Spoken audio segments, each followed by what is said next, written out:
And then there were two: cricket's commercial powerhouse, India, and of course, the mighty Aussies, the ever present Aussies in ICC finals. The knockout kings, whatever you want to call them. I mean, they do it, right? But at the end of the look, I mean, in terms of, if you look at it in terms of cricketing history and rivalry and all that, it's a very fitting final, right? Because you have the might of India commercially, strategically, what they've done to cricket over the last 10, 15 years, how they've grown uh, as a brand. And of course, you have Australia, who just probably not with their brand as such, but it's just with their sheer result oriented performances have always been there or thereabouts. Even when you think that's it, they've won what, five of the last six, five of the last seven World Cups, something like that. Let's not Reached. forget they were bottom of the table after the first two games. Let's not forget they lost. They were in the mud.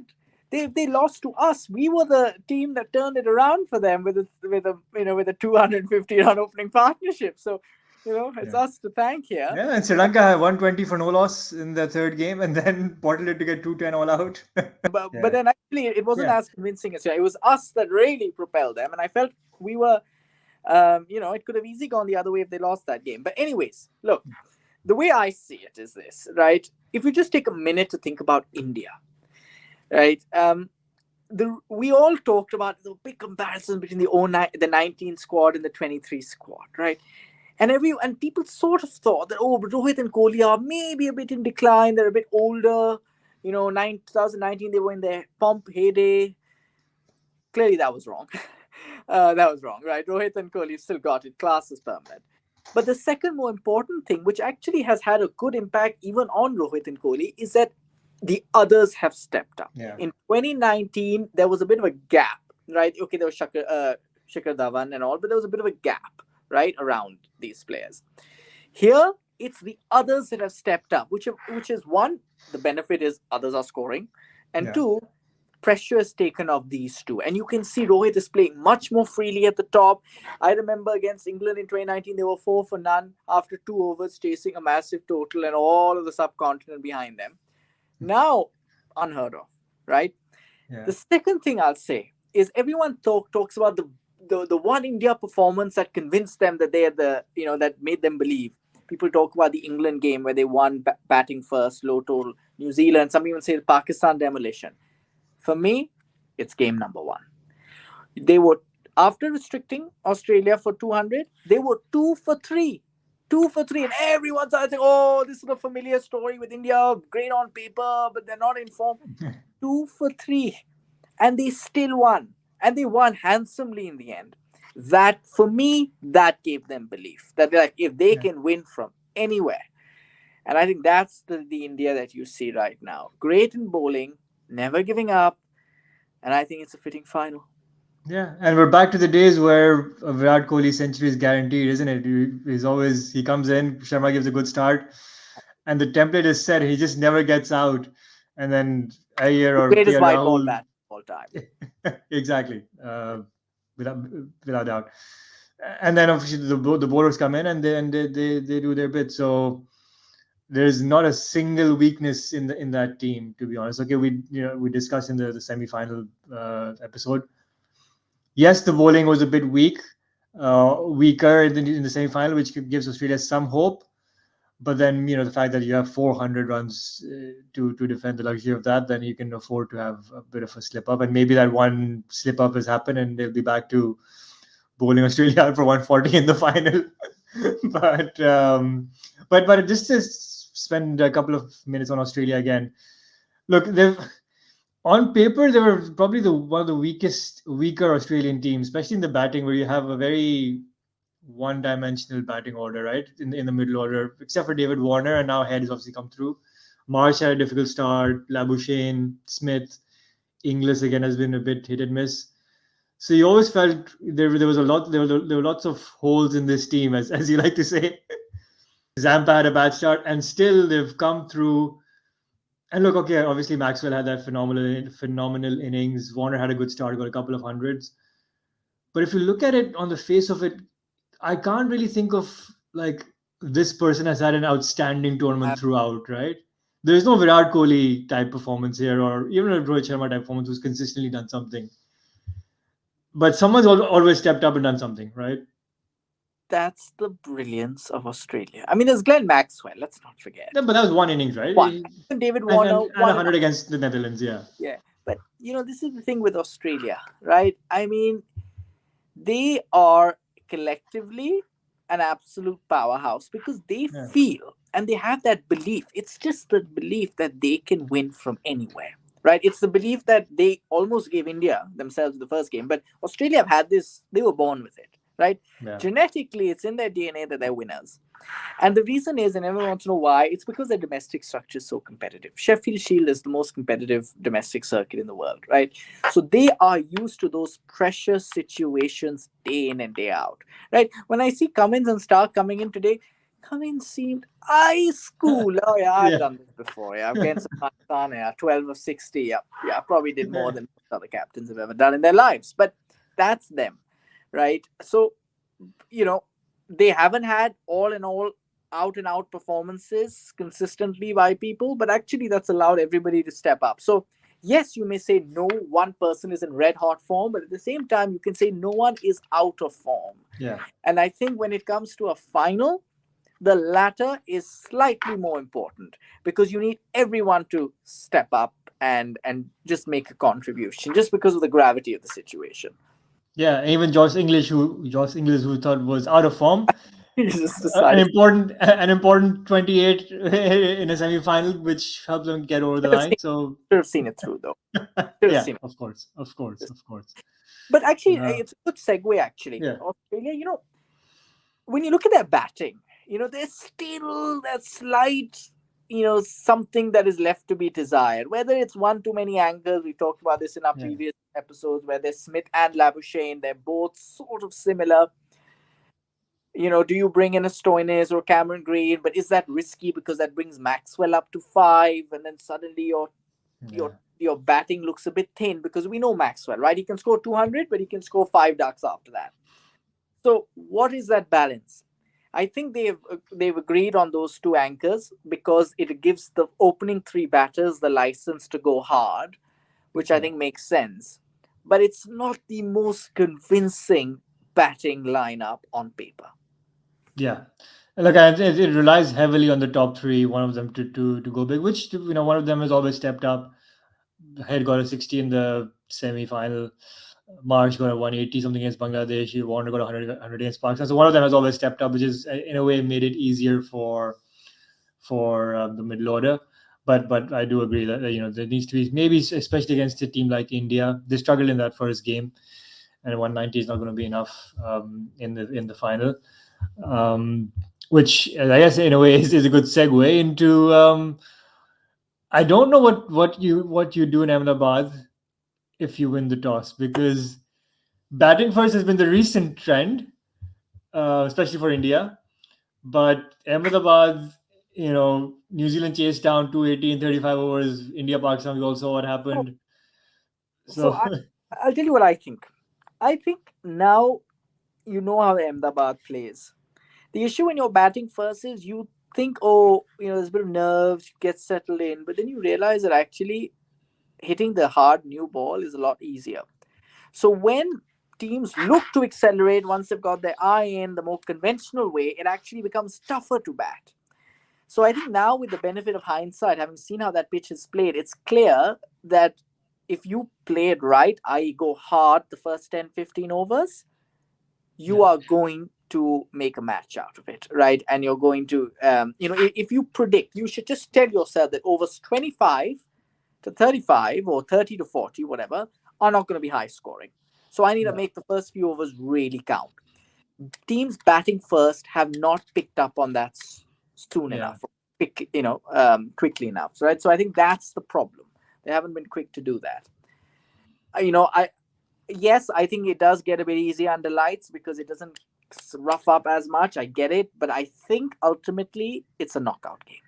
yeah, And in a knockout game, I think batting first has the benefit, right? Now, not if you're South Africa today, but generally yeah. it has the benefit.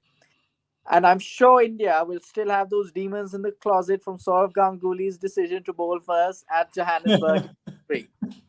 So I think Yeah. India will definitely. I don't know. I think whoever wins the toss would want to bat first. I think it's a safer choice. I actually think it'll be a good idea to lose the toss because then you're not blamed if anything goes wrong, right? Yeah. I do agree. I think it's a very tricky decision. I think without the recent trend, especially the way India have been playing, I think win toss and chasing probably would have been a no-brainer.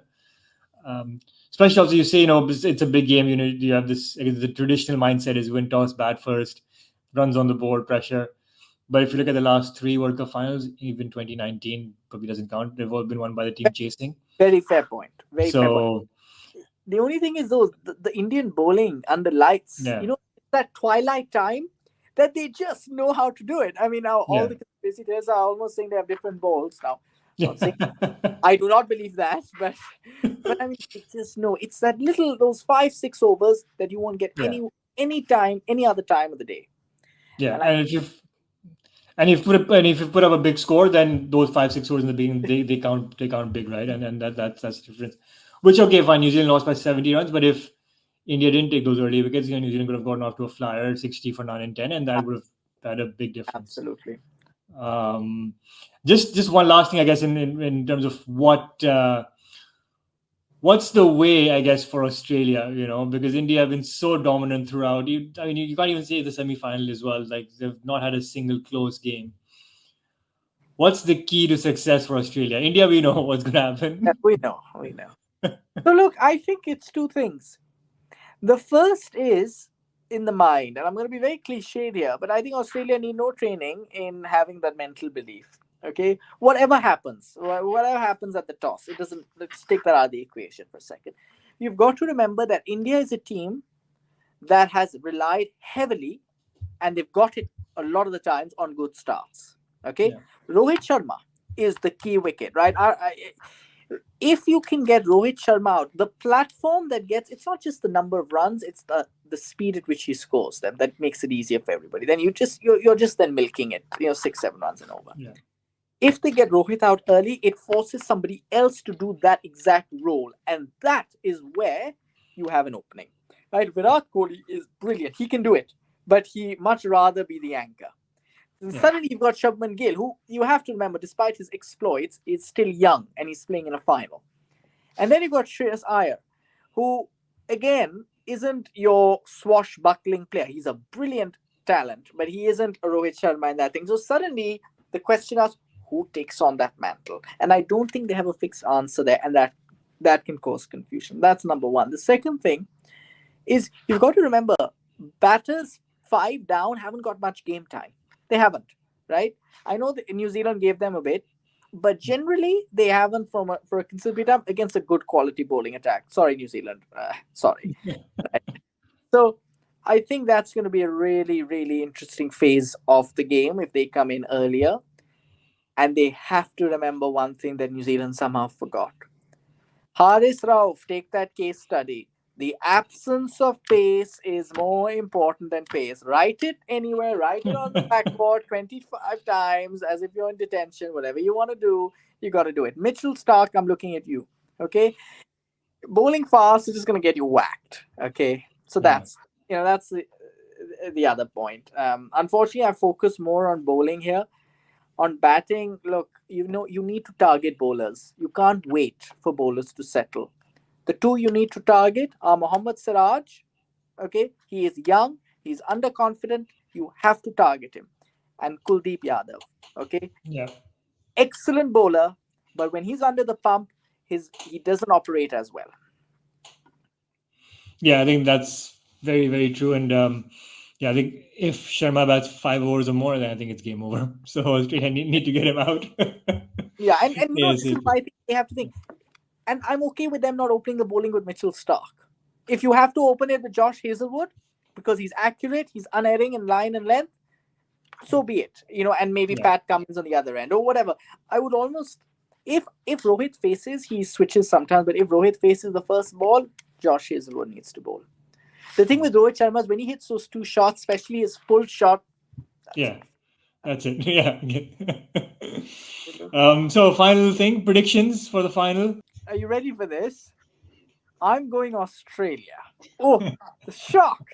I'm going Australia. I just think they're knockout kings, and I see it to be a very close game, and I could well be wrong here, but something tells me that someone or a few people in Australia are going to step up, and I think India, given the gravity of the situation and not having been tested to the same level in the past few games, may come back to bite them. So I'm going Australia, and my top scorers for both teams are.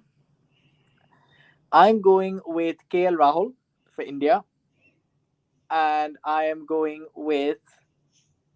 I've always said David Warner, and he's always let me down. But I think for a big game, I'm actually going to go with David Warner. That's a big game, and I thought that David Warner. David Warner. Okay, that's my. And then on the bowling side, it's going to be tricky, but you'd be forgiven if you went for Mohammad Shami. But I'm going to go with Jasprit Bumrah. I think class of man. And on the bowling side, I'm actually going to go with my second pick did well today, so I'm going to go with him now. I'm going to go with Josh Isherwood. Right. I'm going to go with India. I don't think I need to really explain why. Yeah, you don't need to explain why. I think we've got 10 very easy reasons to guess why India's going to win. Only 10 reasons. Shardul Well, Thakur is no longer playing in the 11, so you have 11 reasons now. I meant there are 10 victories in a row. I know. Oh, good one. So law of averages says Kohli will not perform. He'll get like a 40, which is a failure for him. I'll go Shreyas Iyer. Actually, no, he's got 200s back to back as well. Shubman Gill. There you go. Good. I think it's about time. He's due a massive inning. So I think, yeah, Gill will. And then Mitchell Marsh for Australia. And then I'll go with the spinners, actually. I'll go with Zampa and I'll go with Kuldeep Yadav. Very good. Very good. So Zampa to do well against India. And he'll take 2 of the 3 wickets that fall, right? At the end, or when they're trying to hit out. Yes, you've seen it all. I've seen it all, from Sharma's toss to the ball swinging to the pitch. Yeah. I've seen it all. All right. Well, all right. And how will India hold the World Cup trophy with arm like this? Or like I think that was the main preview, right? How is India going to actually? Yeah, how are they going to do it? Who's going to be on the other side of Rohit Sharma? Is it going to be Kohli or is it going to be Shami? Is there going to be a point in time where the ICC guys, like in the middle of the stage, and they just get pushed out there'll be Jay Shah, like Damien Martin did to Sharad Pawar in 2006. That was so funny. But there you have it. Let us know what you think. Our last preview episode, actually, for the World Cup, we'll have one at the end of it reviewing India's fantastic win and how they held the trophy and all of that. But for now, stay tuned, enjoy the final, and thank you for watching. Thank you.